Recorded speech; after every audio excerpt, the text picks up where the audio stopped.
Hello everyone. आज हम class 8th की हिस्ट्री का chapter 3 ruling the country side को पढ़ेंगे।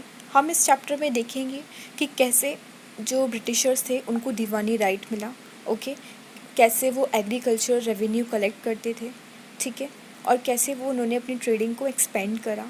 तो हम इन सब चीज़ों को पढ़ेंगे। तो चलिए फिर इस चैप्टर को स्टार्ट करते हैं। 12 अगस्त 1765 में क्या हुआ, जो मुग़ल एम्परर्स थे उन्होंने ईस्ट इंडिया कंपनी को अपॉइंट करा और उन्होंने उनको बंगाल के दीवानी राइट्स दे दिए। ओके, अब कंपनी जो है वो चीफ फाइनेंशियल एडमिनिस्ट्रेटर बन गई थी वहाँ पे, ठीक है।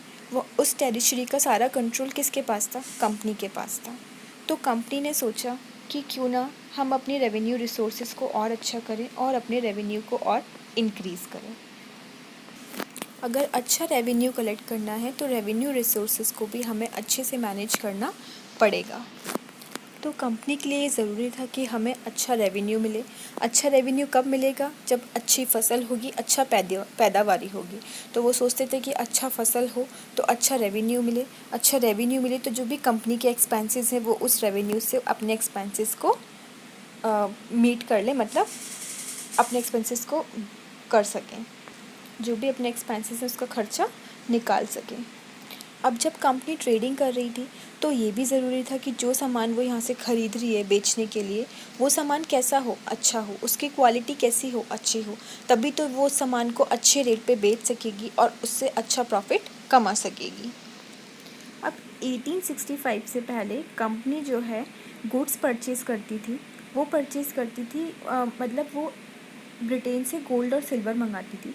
वो गोल्ड सिल्वर यहाँ पर दे करके तब वो यहाँ से गुड्स परचेज़ करती थी। बट क्या हुआ कि जो भी उसे बंगाल से जो भी वो रेवेन्यू कलेक्ट कर रही है, अब उसने उस पैसों से उन सामान को ख़रीदना स्टार्ट कर दिया। अब उसने गोल्ड और सिल्वर अपने ब्रिटेन से मंगाना क्या कर दिया? बंद कर दिया। इससे हमने क्या देखा कि बंगाल को की जो इकनॉमी है वो बहुत ही डाउन जाती जा रही है, बहुत ही डीप क्राइसिस आ रही है। तो वहाँ के जो आर्टिशियंस थे वो गांव छोड़ करके जाने लगे। क्यों? क्योंकि उनको जो अपना सामान था वो कंपनी को बहुत ही कम रेट में बेचना पड़ रहा था, जिससे उनको क्या हो रहा था? बहुत ही ज़्यादा नुकसान हो रहा था। वहाँ के जो किसान थे, जो पीजेंट्स थे, वो भी उन लोगों की डिमांड को पूरा नहीं कर पा रहे थे, मतलब उतना रेवेन्यू वो नहीं दे पा रहे थे। तो आर्टिशियन प्रोडक्शन और जो एग्रीकल्चर कल्टीवेशन था, ये सब क्या होने लगा? डिक्लाइन होने लगा। और ये सब किसके साइन थे? ये सब साइन थे कोलैप्स के। 1770 में क्या हुआ? एक फेमाइन आया जिसकी वजह से 10 मिलियन पीपल जो थे बंगाल के, उनकी डेथ हो गई। ये कम से कम 1/3 पॉपुलेशन है कहाँ की? बंगाल की, जो कि वाइप्ड आउट हो गई। एक वीकली मार्केट होता था मुर्शिदाबाद में। वहाँ पे पीजेंट्स और आर्टिशियंस आते थे रूरल एरिया, मतलब गांव के एरिया से ट्रेड करने के लिए। वो यहाँ पर अपने गुड्स को बेचते थे और अपनी ज़रूरत की चीज़ों को ख़रीदते भी थे।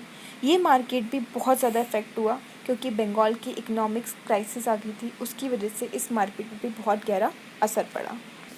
अब देखिए, कंपनी को जो भी रेवेन्यू मिल रहा था वो कहाँ से मिल रहा था? एग्रीकल्चर से। तो ज़रूरत थी कि हम अपने एग्रीकल्चर को क्या करें? इम्प्रूव करें। अगर हमारा एग्रीकल्चर इम्प्रूव होगा तभी हम वहाँ से अच्छा रेवेन्यू कलेक्ट कर पाएंगे।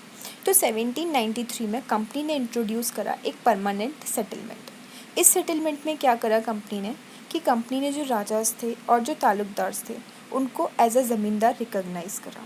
कंपनी ने इनको एज ए ज़मींदार रिकॉग्नाइज़ करा और इनसे बोला कि आप जो है रेंट कलेक्ट करोगे, पीजेंट से रेवेन्यू कलेक्ट करोगे और वो ला करके आप कंपनी को दोगे।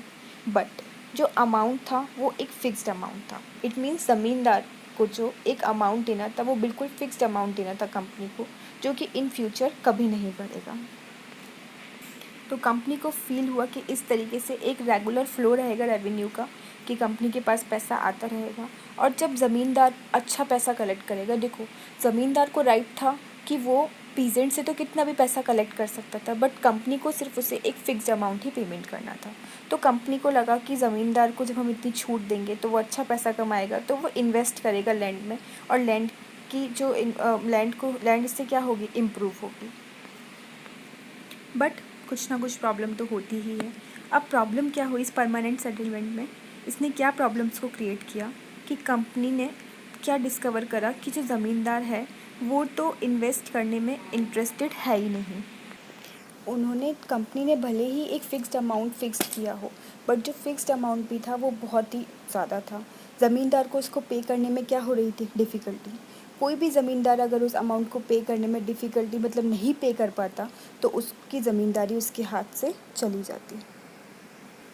अब फर्स्ट डिकेड 19th सेंचुरी में क्या हुआ, थोड़ी सिचुएशन बदली। प्राइस जो थे मार्केट के वो बढ़े और कल्टीवेशन भी स्लोली बढ़ने लगा।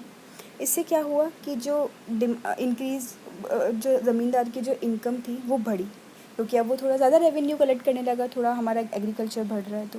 बट कंपनी को कोई भी फ़ायदा नहीं हो रहा था। क्यों? क्योंकि उनका जो रेवेन्यू सिस्टम जो था वो उन्होंने एक रेवेन्यू फिक्स्ड कर रखा था परमानेंटली, जिसको वो इन फ्यूचर नहीं बढ़ाएंगे। हमने देखा कि ज़मींदार को कोई इंटरेस्ट नहीं था लैंड को इम्प्रूव करने में। कंपनी सोचती थी कि वो पैसा इन्वेस्ट करेगा लैंड को इम्प्रूव करने में, बट ज़मींदार का ऐसा कोई इंटरेस्ट नहीं था।